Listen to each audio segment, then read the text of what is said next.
નમસ્કાર. નિર્માણ ન્યૂઝની વિશેષ રજૂઆત ઝીરોડ કાર્યક્રમ સાથે હું છું યજ્ઞ ત્રિવેદી.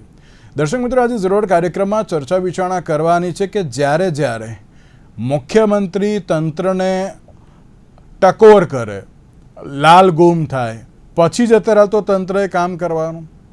સવાલામાં ઘણા બધા થતા હોય છે, કારણ કે આજે જ્યારે સુરતની વાત કરું, હું બીજા કોઈની અત્યારે વાત નહીં કરું.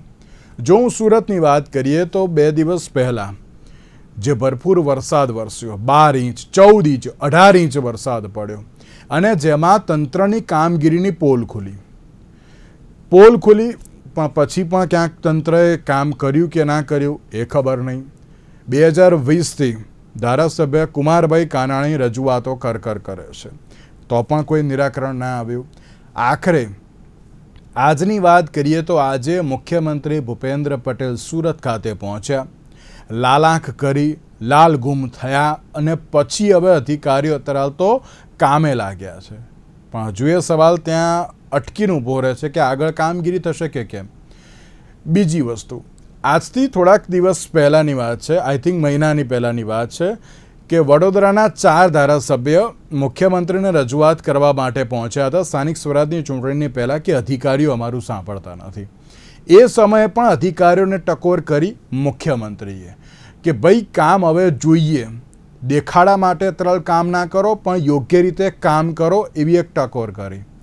બીજી વસ્તુ, હવે ત્રીજી વાત, કે રોડ રસ્તાની જ્યારે પરિસ્થિતિ વરસાદમાં જોવા મળતી હોય છે તો ત્યારે દર વખતે એમ કહેવામાં આવે છે કે ના, યોગ્ય કામ કર્યું, પણ રોડ રસ્તા જે ખખડધજ પરિસ્થિતિમાં જોવા મળે છે.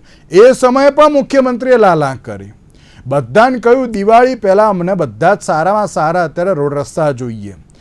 પછી પણ રોડ રસ્તાનું કાર્ય ફટાફટ જે થોડું થવા માંડ્યું, ચલો હજુ થોડા ઘણા ખખડધજ છે, પણ થયું ખરી થોડું ઘણું એમ. ચોથી વસ્તુ, જ્યારે સુરેન્દ્રનગરની મુલાકાતે પહોંચ્યા હતા એ સમયે નવા રોડ તાત્કાલિક બનાવી દેવામાં આવ્યા. મુખ્યમંત્રી પહોંચ્યા એની પહેલાં તો કે હું આવું ત્યારે જ કેમ નવા રોડ બને છે, કેમ જાહેર જનતાને અત્યારે યોગ્ય કામ નથી કરવામાં આવતું, કેમ અત્યારે યોગ્ય રીતે એમને જે પણ કોઈ પ્રાથમિક સુવિધાઓ એ નથી આપવામાં આવતી.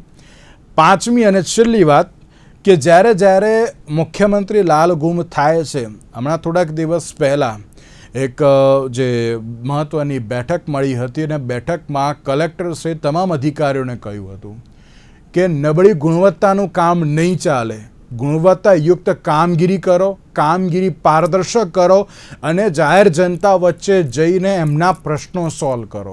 એટલે કે હવે મને એવું લાગે છે કે હવે જ્યારે પ્રશ્નો સોલ્વ કરવાના હોય ત્યારે મુખ્યમંત્રીએ જ મેદાનમાં આવવું પડશે, અન્ય કોઈએ પણ નહીં આવવું પડે, એવું અત્યારે તો લાગી રહ્યું છે. આ બાબત ઉપરથી તમામ મુદ્દાઓ પર મારે ચર્ચા વિચારણા કરવી છે. ચર્ચા વિચારણા કરવા માટે અમારી સાથે જોડી ગયા છે ભાવિકભાઈ રાજા, કે જેઓ એક સામાજિક કાર્યકર છે, મુકેશભાઈ વિશ્વકર્મા, કે જેઓ કોંગ્રેસ પાર્ટીના પ્રવક્તા છે, અને સાથે સાથે અશ્વિનભાઈ બેંકર, કે જેઓ ભારતીય જનતા પાર્ટીના સહપ્રવક્તા છે. આપ ત્રણનું સૌથી પહેલા તો સ્વાગત છે. ભાવિકભાઈ, દર વખતે હવે તંત્ર ઉપર પેલું કહે ને, મુખ્યમંત્રીએ ટકોર કર જ કરવું પડશે, તો તમારા મારા જેવાના જે તરલ પ્રશ્નો જે બધા સોલ્યુશન આવશે, મને એવું લાગી રહ્યું છે. મેં આ 5 ઘટનાઓ ખાલી મેં તો કહી, બહુ વધારે નથી કહી, મેં ખાલી 5 ઘટનાઓ કહી કે એમાં અત્યારે ખબર પડી જાય કે જ્યારે સીએમ ટકોર કરે છે ને પછી જ અત્યારે તો કામ થાય છે. અને આ દર વખતની આ પરિસ્થિતિ છે.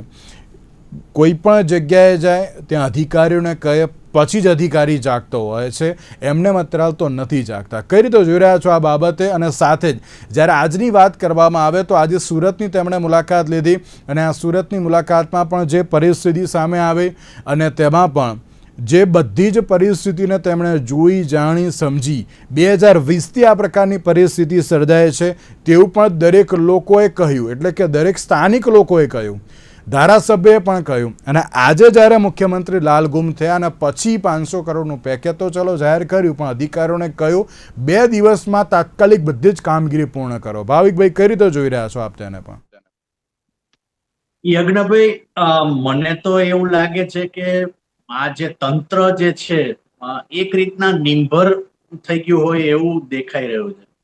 એટલે તંત્ર ના તો કોર્પોરેટરની વાત સાંભળે છે, ના ધારાસભ્યોની વાત સાંભળે છે.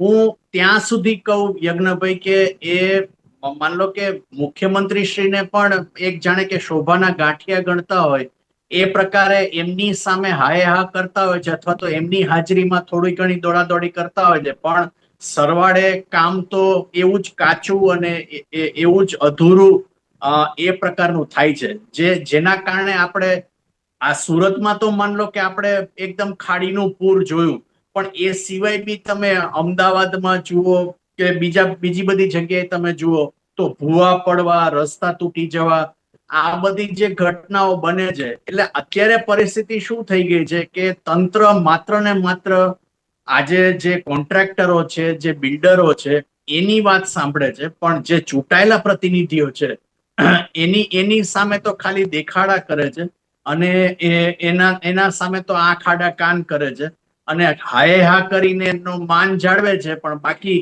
કામ કોઈ રીતના એ લોકોનું કામ કોઈ રીતના થતું એવું દેખાતું નથી. યજ્ઞભાઈ, ભાવિકભાઈ, હું આજની જ વાત કરું તો આજે મુખ્યમંત્રી ભૂપેન્દ્ર પટેલ બેઠક કરી, સુરતમાં ગયા હતા ત્યારે તમામ જે પરિસ્થિતિ હતી ને તેને લઈને બેઠક કરી તેમણે.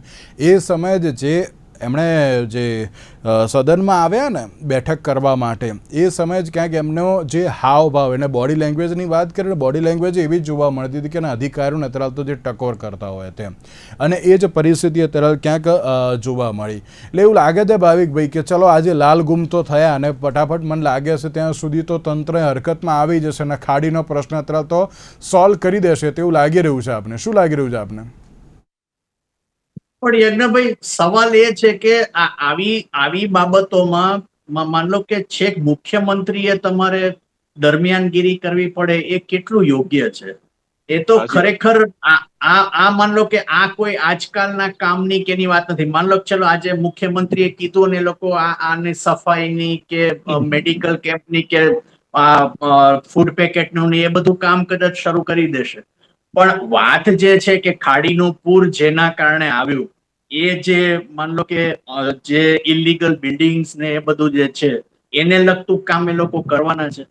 એટલે વાત એમ છે કે એ ખાલી દેખાડા ખાતર અમુક કામ એ લોકો કરશે, પણ જે મૂળ કામ જે થવું જોઈએ કે પછી ક્યારેય પણ સુરતમાં કે ક્યાંય આખા રાજ્યમાં એમાંથી શીખીને કોઈ જગ્યાએ આવું પૂરની પરિસ્થિતિ ના થવી જોઈએ, એ પ્રકારે જે કામ થવું જોઈએ એ થવાના કોઈ અણસાર દેખાતા નથી. યજ્ઞભાઈ, બિલકુલ સાચી વાત છે. એટલે હવે એ જ જોવાનું છે કે ચલો મુખ્યમંત્રીએ ટકોર તો કરી, હવે કામ થશે કે કેમ. મુકેશભાઈ, 5 વાર તો મેં ટકોર મેં કહી કે ના 5 વાર તો ટકોર કરી મુખ્યમંત્રીએ. આજે ગયા સુરત ખાતે, સુરતમાં બધા અધિકારીઓને કહ્યું કે ના તાત્કાલિક કામ કરો. કુમારભાઈ કાનાણીએ પણ બહાર આવીને એમ જ કહ્યું કે ભાઈ મુખ્યમંત્રી આ વખતે લાલગુમ જોવા મળ્યા છે. અધિકારીઓને કહ્યું છે કે ના કામ કરો, કામ કરો. હવે થશે કે કેમ? શું લાગી રહ્યું છે? કારણ કે દર વખતે પ્રાથમિક પ્રશ્નો હોય તેમાં તંત્રની કામગીરીને લઈને તો સવાલ થાય જ છે. સામાન્ય જનતા દર વખતે સવાલ કરે છે, પણ હવે શું મુખ્યમંત્રીને દર વખતે મેદાનમાં આવવું પડશે અને દર વખતે ટકોર કરવી પડશે? યજ્ઞભાઈ, સૌ પ્રથમ તો તમને અભિનંદન એટલે આપું છું કે નિર્માણ ન્યૂઝ જેવી પ્રતિષ્ઠિત ચેનલ ઉપરથી તમે ગુજરાતના મહાનગરોની જનતાની ચિંતા કરો છો, એ ખૂબ સારી બાબત. પણ મારે એવું કેવું છે કે મુખ્યમંત્રી લાખ કરે એટલે તમને નવાઈ લાગતી હશે, મને જ નથી લાગતી. કારણ કે એમણે જુનાગઢમાં લાખ કરી છે, વડોદરામાં કરી છે, અમદાવાદમાં કરી છે, ગાંધીનગરમાં કરી, બધે લાખ કરી છે.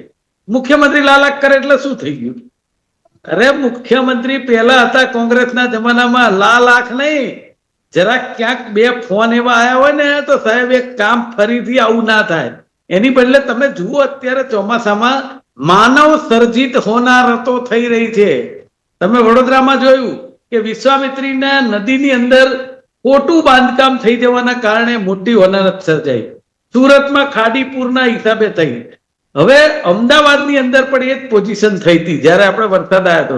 હું એમ કહું છું કે 1/2 ઇંચ વરસાદ કે 1 ઇંચ વરસાદ આવે અને પાણી ભરી જાય ને તો બી સરકારી તંત્ર જવાબદાર છે, એટલું જ 15 ઇંચ વરસાદ આવે ને તો જવાબદાર છે. એટલા માટે કે 1/2 ઇંચ 1 ઇંચ વરસાદ છે ને એ તો સામાન્ય બાબત છે, એ તો ચોમાસામાં આવે.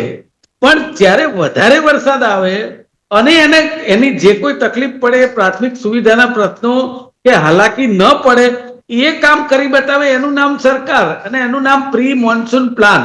બાકી આપણે હવે એમ કહીએ કે ઘોડા છૂટી ગયા પછી તબેલાના તાળા મારવા ભૂપેન્દ્રભાઈ ગયા લાખ કરવા. આનો કોઈ મતલબ નથી. આ એકબીજાની અંદરની સાઠગાંઠ છે. આ ટેન્ડર પ્રક્રિયા છે ને એની સાઠગાંઠ છે કે હું અહીં લાખ કરું એટલે મીડિયામાં આવે બધાને તો ઓહો ભાજપના મુખ્યમંત્રી તો ગુસ્સે થઈ ગયા, લાલ ઘૂમ થઈ ગયા. અરે પણ તમે કેટલા વર્ષથી મુખ્યમંત્રી છો કે આજે થયા છો? 15 દાડા પહેલા થયા છો તો તમને લાખ કરવાનું આજે ઈચ્છા થઈ? તમારે પ્રી મોન્સૂન પ્લાનમાં છેલ્લા 25-30 વર્ષથી આ જ પરિસ્થિતિ છે તો લાખ રોજે રોજ કરો ને, પ્રજાના હિતમાં કરો ને. તમે લાખ ક્યાં કરો છો? પ્રજાનો ટેક્સ લેવામાં, પ્રજાનો જીએસટી લેવાના અને પ્રજાનો મત લેવામાં. આ લાખ હારી કરો છો અને એ લાખ કામ કરે છે. બાકી મુખ્યમંત્રીની લાખનો કોઈ અહીંયા મતલબ રહેતો નથી, એ આપણે જોયું છે. બીજી વાત મુકેશભાઈ, હા, એવું લાગે છે કે ના ચલો ભલે લાખ કરી તો હવે કામ નહીં જ કરે તંત્ર, તમને એવું લાગે છે? તો અરે 100% તમે જોઈ લેજો ને, અઠવાડિયા પછી પાછી ડિબેટ કરશું. આપણે ક્યાં નવાઈ છે? આપણે ઘરની ખેતી છે, બરાબર. પણ કહેવાનો મતલબ એવો છે, મુખ્યમંત્રી તો બરાબર છે કે ગુજરાત રાજ્યનો મુખ્યમંત્રી છે, કદાચ પોલિટિકલ બોડીનો મુખ્ય કહેવાય, પણ નામદાર હાઈકોર્ટ એટલે સાહેબ પહેલાના જમાનામાં નામદાર હાઈકોર્ટ બોલવું ને એ બી આપણને એમ લાગે કે ખૂબ આમ આદર સાથે વાત કરવી પડે. આ હાઈકોર્ટે 500 વાર લાખ કરી. હાઈકોર્ટ લાલ ઘૂમ તમે કેટલી વાર વાંચો છો? હવે હાઈકોર્ટને જો ગળીને પી ગયા હોય ચીફ જસ્ટિસને તો મુખ્યમંત્રીનું કઈ આવે ખરું? મુખ્યમંત્રી તો એમની જ પાર્ટીમાં છે અને અધિકારીને કે એટલે અધિકારી કે પેલું મોકલાવું છું ને બધું એ અહીંથી જ આવે છે એટલે ખોલી લાલ લીલી આંખો કરતો નહીં, આવું ચોખ્ખું કહી દે. અને હજી તો તમે આ મુખ્યમંત્રીની વાત છે, હજી આરોગ્ય મંત્રી સવારે મેં CR પાટીલ સાહેબને જોયા, આ બધા પાછા આવવા માંડશે. હવે બધી મુલાકાતો થવા માંડશે કે બધાના ગરીબોના આંસુ લૂછવા આયા ને પીડિતોની વહારે આયા. અરે ભાઈ, પહેલા જે થતું હતું ગેરકાયદેસર બાંધકામ કે જેનાથી તકલીફ પડવાની છે ત્યારે તમે ક્યાં હતા? અગત્યની વાત એ છે. ઓકે ભાઈ, સવાલ આમાં એ થતો હોય છે કે દર વખતે મુખ્યમંત્રીને લાલાક કરવાની ફરજ પડે છે અને અધિકારીઓને તંત્ર, આપણે અધિકારીઓ એટલે તંત્રની જ વાત કરીએ, તંત્ર ક્યાંક અત્યારે કોઈનું સાંભળતું નથી એવું થઈ ગયું છે. અને આ હું કે મુકેશભાઈ અત્યારે તો નથી કહેતા કે ના ભાવિકભાઈ કહે છે, સામાન્ય જનતા આવું કહી રહી છે. ચલો સામાન્ય જનતાએ તો કહ્યું, ચૂંટાયેલા પ્રતિનિધિઓ, તમારા ચૂંટાયેલા પ્રતિનિધિઓ કહે છે. તમે વડોદરામાં જોયું હશે 4 જેટલા જે ધારાસભ્ય મુખ્યમંત્રીશ્રીને મળવા માટે પહોંચ્યા હતા. પછીની જે પરિસ્થિતિની વાત કરીએ તો કુમારભાઈ કાનાણી આજે જ જે કુમારભાઈ કાનાણીએ કહ્યું, આજે નહીં સોરી ગઈકાલે જ્યારે આ પરિસ્થિતિ થઈ ત્યારે કે 2020થી હું કહી રહ્યો છું તો પણ અધિકારીઓ મારું સાંભળતા નથી. કુમારભાઈએ જ કહ્યું, મેં તો નથી કીધું. એટલે હવે એવું લાગે છે અશ્વિનભાઈ કે હવે તંત્રને ક્યાંક યોગ્ય કામગીરી કરાવવા માટે શું દર વખતે મુખ્યમંત્રીએ જ કહેવું પડશે? કે કારણ કે હવે ચૂંટાયેલા અધિકારીઓનું પદાધિકારીઓ અત્યારે સાંભળવું નથી, પ્રતિનિધિઓનું સાંભળવું નથી, પછી સામાન્ય જનતાને તો અત્યારે ક્યાંક સાંભળવી જ નથી. એ જ પ્રકારની પરિસ્થિતિ છે. તો હવે શું દર વખતે મુખ્યમંત્રી જ મેદાનમાં આવવું પડશે? જો યજ્ઞભાઈ, આજે આપણે ખૂબ કુદરતી રીતે સુરત ખાતે વધારે પડતા વરસાદમાં થયેલી પરિસ્થિતિની ચર્ચા કરવા બેઠા છીએ. સમગ્ર રાજ્યની આ પરિસ્થિતિ નથી. સુરત ખાતે જે પરિસ્થિતિ થઈ છે એ સમગ્ર રાજ્યની અંદર વરસાદ નથી આવ્યો, એટલો મોટો વરસાદ આવ્યો છે અને ઘણા લાંબા સમયથી ટાઈડના પ્રશ્નોના કારણે હાઈ ટાઈડ જ્યારે પાછી આવતી હોય છે ત્યારે પાણી ઝડપથી ઓસરતા નથી. એનું મોટા પાયે પ્લાનિંગ કરવું જરૂરી હતું.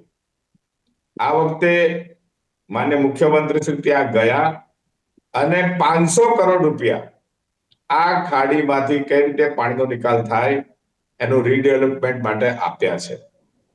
સાથે સાથે એ વાત ચોક્કસ છે, ક્યાંક ને ક્યાંક અધિકારીઓ દ્વારા અથવા કોઈ પણ એજન્સીઓ દ્વારા વોટર બોડીને રોકવાની કોશિશ થઈ છે. ઝીંગા ફાર્મ બન્યા હોય કે કોઈ ખાડીઓમાં દબાણ થઈ ગયા હોય, સ્કીમો બની ગઈ હોય, તો એની પર એમણે લાલાક કરી છે અને લાલાક જરૂરી છે. તંત્રને દોડાવવા માટે જો મૃદુ રીતે વહાલ કરીને જો પ્રજા સાથે કામ કરતા હોય તો મક્કમ પણ આ મુખ્યમંત્રી છે અને એમનું કામ છે કે જ્યારે પણ કઈ એવું લાગે ત્યારે ટકોર કરવી પડે અને ટકોર કરીને જે એક દોડતો છે એને શિથિલ ના થાય એની સતત ચાલતી પ્રક્રિયાના ભાગરૂપે ટકોર કરી છે. એટલે લાલ કરી છે, ટકોર કરી છે, એ મુખ્યમંત્રીનું કામ છે. અને કામને તમે જો સેન્સિટિવિટી રીતે મુખ્યમંત્રીએ કેવું પડે જ્યાં પ્રશ્ન થાય ત્યારે, પણ સાથે સાથે વિકાસ પણ થાય છે, સાથે સાથે અસરો પણ થાય છે અને મોટું ફંડ પણ આપવામાં આવે છે. અનેક ભારતીય જનતા પાર્ટીના ધારાસભ્યો આ રીતે વાત કરે છે, એ ભાજપના સંસ્કાર છે. ભાજપ ખુલ્લી રીતે તંત્ર બાબતે અથવા સરકાર માટે પણ અનેક ધારાસભ્યો બોલે છે, કારણ કે એ એવું વાતાવરણ છે અને વાતાવરણમાંથી જ બહાર આવાય છે. એટલે મારું કહેવાનો મતલબ, સુરતની વાત કરીએ તો અનેક આવી ઇલીગલ કાર્યવાહી ધ્યાનમાં આવતા, કઈ ઇલીગલ કામ કે પાણીનો જળ ભરાવ થઈ જાય ત્યાં સુધી આપણે દબાણો કરીએ, ત્યાં સુધી આપણે આપણા અશ્વિનભાઈ, તમે જે રીતે કહ્યું કે ના ભાઈ જેમ મૃદુ છે, મૃદુની રીતે અત્યારે તો જાહેર જનતા વચ્ચે રહે છે, મક્કમ બનીને કામ કરાવડાવે છે, ચલો કોઈ વાંધો નહીં, પણ દર વખતે મુખ્યમંત્રીને કહેવું કેમ પડે? મને એમ થાય છે એક વ્યવસ્થા અત્યારે તો ગોઠવી દેવામાં આવે પછી એમને જોવાની ફરજ જ ના પડવી જોઈએ સાહેબ. અને મેં તો 5 મેં ઘટનાઓ મેં કહી દીધી અહીંયા બેઠા બેઠા કે ના સુરેન્દ્રનગરમાં થયું હતું, આજે સુરતમાં થયું છે, એની પહેલાં ગાંધીનગર એક બેઠક હતી તેમાં અત્યારે તો જે આ પરિસ્થિતિ હતી, દરેક જગ્યાએ કહેવું કેમ પડે છે? મને એમ થાય સારું, કારણ કે સામાન્ય જનતાની વાત કરીએ, સામાન્ય જનતાને પણ અત્યારે અધિકારીઓ ક્યાંક ગોળીને પી જાય છે. જે ચૂંટાયેલા પ્રતિનિધિઓ, ધારાસભ્ય છે કે અન્ય કોઈ પણ છે, એમનું એ સાંભળતા નથી. તો એ પ્રમાણેનું પહેલેથી જ એવી સિસ્ટમ કરી દો ને સેટ, હવે અત્યારથી જ.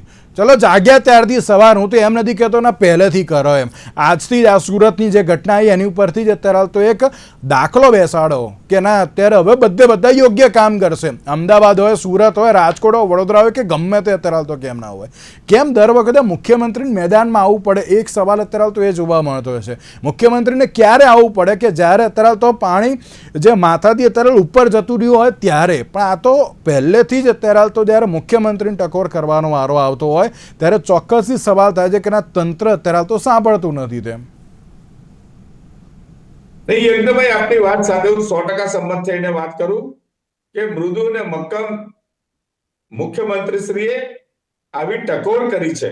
બાકી સસ્પેન્શનનો પણ દોર ચાલુ થશે, એ વાત સાથે સંમત છે કે અનેક તંત્રના બેઠેલા અનેક લોકોએ ક્યાંક ને ક્યાંક એમની ઢાક પીછોડો કર્યો છે અથવા એમની સરકારી ફરજોમાં બેદરકારી નિભાવી છે અને એના કારણે જનતાને, એના કારણે પ્રજાને તકલીફ થાય છે. એવી પરિસ્થિતિની અંદર અવગણના છે એવા અનેક લોકો પર હવે લાગે છે આદરણીય મુખ્યમંત્રી શ્રી કડક પગલા ભરશે, કારણ કે માનવ કે આપણી જનતાને મુશ્કેલી આવડી મોટી ઊભી થાય તો એ તો કેવી રીતે ચલાવી લેવાય? અને એટલા માટે આજે માન્ય મુખ્યમંત્રી શ્રીએ અનેક કડકાઈ પૂર્વકની વાત કરી છે અને અનેક પગલા પણ લેવાશે, કારણ કે આફ્ટર ઓલ તંત્રને સતત આપણે સાથે રાખવું છે, કામ કરાવવું છે, પરંતુ ક્યાંક ને ક્યાંક આવી બેદરકારી ધ્યાનમાં આવે તો માન્ય મુખ્યમંત્રી શ્રી હોય કે ચૂંટાયેલા પ્રતિનિધિ એ વાત કરે તો એની એક્શન લેવા પડતા હોય છે અને ચોક્કસથી હું માનું છું કે આવા એક્શન આવશે અને સાથે સાથે એક્શન અમલવારી પણ જેવી માત્ર રકમ આપી પાણીના જળ ભરાવનો જે પ્રશ્ન એને સોલ્વ કરવાનો માન્ય મુખ્યમંત્રી સાહેબે પ્રયાસ કર્યો છે. અને સુરતની જનતા માટે જ્યારે પ્લેગ આવ્યો ત્યારે પણ અમે લોકો આગળ હતા અને આજે અનેક વાર આ વરસાદના પાણી ભરાય છે ત્યારે પણ ભારતીય જનતા પાર્ટીનો કાર્યકર્તા આગળ છે. કોંગ્રેસના કાર્યકર્તાઓ કે કોંગ્રેસ એ ખાડામાં ઉતરતા નથી, એ માત્ર વાતો કરે છે. અમે સંવેદનશીલતા પૂર્વક આ કામમાં બધી જ રીતે જનતાની સાથે છીએ, લોકોની વચ્ચે છીએ. માન્ય હર્ષભાઈ પણ અત્યારે ત્યાં વચ્ચે છે, CR પાટીલ સાહેબ પણ વચ્ચે છે, ચલો ઓકે અશ્વિનભાઈ, આપને રોકવા માંગુ છું. જે પ્રમાણે તમે કહ્યું કે ના અત્યારે તો તમામ ચૂંટાયેલા પ્રતિનિધિઓ હોય કે અન્ય કોઈ પણ કાર્યકર પણ કેમ ના હોય, બધા અત્યારે તો મેદાનમાં છે. હવે જોવાનું એ રહ્યું કે કાર્ય કેટલું ઝડપથી થાય છે. મુકેશભાઈ, આજથી જો શરૂઆત કરવામાં આવે, જાગ્યા ત્યારથી સવાર, ચલો આપણે એક પહેલાંનું ચલો થોડું ઘણું કદાચ ભૂલી પણ જઈએ કે આજથી એક દાખલો બેસાડ દેવામાં આવે કે ભાઈ હવે નહીં કામ કરો ને સરખું, તો હવે દરેક લોકોની ઉપર આજે જેમ કહ્યું ને કે ના ફોજદારી કાર્યવાહી પણ કરવામાં આવશે, તેવું આજે હર્ષ સંઘવી દ્વારા જે મીડિયા સમક્ષ જે તમામ બાબતો કહેવામાં આવી ત્યારે તેમણે જ કહ્યું કે ફોજદારી કાર્યવાહી કરવા માટેના પણ સૂચન આપી દેવામાં આવ્યા છે. તો મુકેશભાઈ, આ તો ચલો એક શરૂઆત કરી દે આજથી, તો લાગે છે કે ના તંત્ર ફરી એકવાર અત્યારે તો પાટા ઉપર આવી જશે? તે ભાઈ સરકાર લઈને બેઠા છે વહીવટ, અને એમણે એમ કેવું કે 500 કરોડ રૂપિયા આપીએ છીએ, એટલે સૌથી પહેલા તો એ ક્યાંય ખેતી કરવા નથી ગયા, એ પ્રજાના ટેક્સના પૈસા આપે છે. અને એ 500 કરોડ રૂપિયા હવે આપવા કરતા છે ને તમારી દીર્ઘ દ્રષ્ટિ, આજે ગુજરાતનો ડેપ્યુટી સીએમ જો એ હોમ ગ્રાઉન્ડમાં એના બેઠો હોય અને ત્યાં હોનારત સર્જાતી હોય અને મુખ્યમંત્રીએ આઈને લાલાક કરવી પડે, આનાથી શરમજનક કોઈ મોટી ઘટના જ ના કહેવાય કે જો 500 કરોડ રૂપિયા આપી અને તમારે હવે લાલાક કરવી પડે. તો સાહેબ ડેપ્યુટી સીએમ ત્યાં છે, એને ખબર ના પડે કે મારા હોમ ગ્રાઉન્ડમાં આવું થયું? CR પાટીલ સાહેબને ખબર ના પડે મારા હોમ ગ્રાઉન્ડમાં આવું થયું? બધા જ આંખ આડા કાન કરી અને આ અવૈધ બાંધકામ, ગેરકાયદેસર કન્સ્ટ્રક્શન થવા દે છે, અને પછી જ્યારે તકલીફ પડે ત્યારે અધિકારીની વાત છે. સાહેબ અધિકારી હવે એટલે નથી ગાંઠતા કે અધિકારીઓ એક બીજાના થાળીના ચટ્ટા બટ્ટા હોય. સાહેબ તમે કઈ કહી જ ના શકો. ચલો અધિકારીને કોણ કહી શકે કે તમે સાહેબ એને તલવારની ધાર ઉપર રહ્યા હોય? એ જ લોકો કહી શકે, બાકી કોઈ કહી ના શકે. અને 182 માંથી કોઈ બીને ત્યાં જઈ શકાય, પણ ડેપ્યુટી સીએમ ને ત્યાં જઈને કેવું પડે આ શરમજનક ઘટના છે. ઓકે ભાવિકભાઈ, તો સવાલ આમાં એ થતો હોય છે, જે રીતે મુકેશભાઈએ કહ્યું ને કે ડેપ્યુટી સીએમનો વિસ્તાર છે, આ તો કેન્દ્રીય જળશક્તિ મંત્રી CR પાટીલ, નાયબ મુખ્યમંત્રી હર્ષ સંઘવી, આરોગ્ય મંત્રી પ્રફુલભાઈ પાનસેરિયા, સાથે જ પૂર્વ રાજ્યમંત્રી મુકેશભાઈ પટેલ, એ બધાના જે આ મત વિસ્તાર હતા ને તેમાં જ આ પ્રકારની પરિસ્થિતિ જોવા મળે ત્યારે શું લાગે છે કે ના આજની આ મુખ્યમંત્રીની ટકોર ફરી એકવારની, આ તો મેં 5મી ગણાઈ કે ના આજે 5મી થઈ આ મુખ્યમંત્રીની ટકોર, લાગે છે કે ના તંત્ર ફરી એકવાર અત્યારે તો કામગીરી ઉપર લાગી જશે? તેમ કોઈ હિસાબે નથી લાગતું યજ્ઞભાઈ. એકચ્યુઅલી સૌથી દુઃખની બાબત શું છે કે અત્યારે જે પણ બધા મંત્રીઓ કે ચૂંટાયેલા પ્રતિનિધિઓ જે બધા અત્યારે સુરતમાં મેદાને આવ્યા છે, એ મને તો સ્પષ્ટ એવું લાગે છે કે એ કઈ લોકોની મદદ કરવા માટે નથી આવ્યા, પણ પોતાનો જે ડેમેજ કંટ્રોલની જે છે સિસ્ટમ, એ ડેમેજ કંટ્રોલ કરવા માટે આવ્યા છે. હવે હર્ષભાઈ પોદાર જે એપાર્ટમેન્ટ જે છે જેમાં બધા કરોડપતિ બધા વેપારીઓને બધા એ છે, એમના પાસે જઈને ત્યાં ચા પીવે છે, પણ ત્યાં જે ડિંડોલી જેવા જ્યાં વિસ્તારો છે જ્યાં મજદૂરો રહે છે, ત્યાં જઈને એ લોકોને ફૂડ પેકેટ કે પૂરા પાડવા, કે માન લો કે એ આજે માન લો કે દેખાય, બાકી એમનું જ શહેર છે એ ધારત તો કાલે એ જે આટલા પાણી છે એ પાણીમાં લોકોને બચાવવામાં મદદ કરવા માટે જઈ શક્યા હોત. પણ આ બધા જે છે ને, મને ખરેખર દુઃખ એ લાગે છે કે આ બધું દેખાડા ખાતર કરવાથી શું થવાનું હતું? જો ખરેખર નક્કર પગલા લેવાય તો માન લો કે ચલો આ વખતે થયું, આપણે એનું એ નથી કહેતા ચલો ભૂલ થઈ શકે કે કઈ પણ માન લો કે ચૂક થઈ શકે, કે એક સમય માન લો કે અધિકારીઓ ના ગાંઠે, પણ એ ભૂલમાંથી શીખવાની બી જે પ્રક્રિયા છે એ યજ્ઞભાઈ ક્યાંય દેખાતી નથી. એટલે સૌથી ચિંતાની બાબત એ છે 2006માં સુરતમાં પૂર આવ્યું, એમાંથી આપણે કઈ ના શીખ્યા. 2026માં પૂર આવ્યું, એમાંથી પણ જો આપણે નહીં શીખીએ તો આવનારા દિવસોમાં ફરી પાછું સુરતમાં પૂર આવશે, આપણે એની જ પરિસ્થિતિ રહેશે ને આપણે એની જ ચર્ચા કદાચ કરતા રહીશું. બિલકુલ સાચી વાત છે. તો હવે જોવાનું, અરે મુખ્યમંત્રીની ટકોર તો ફરી એકવાર જોવા મળી છે, પણ સાથે હવે તંત્ર યોગ્ય રીતે કાર્ય કરશે કે પછી ફરી એકવાર અત્યારે તો આની આ જ પરિસ્થિતિ જોવા મળશે તે એક સવાલ પણ યથાવત છે. તેની સાથે ભાવિકભાઈ, મુકેશભાઈ અને અશ્વિનભાઈ આપ ત્રણનો આભાર અમારી સાથે ચર્ચા વિચારણામાં જોડાવા માટે. તો દર્શક મિત્રો, આજના વિશેષ કાર્યક્રમ આપશે. નમસ્કાર.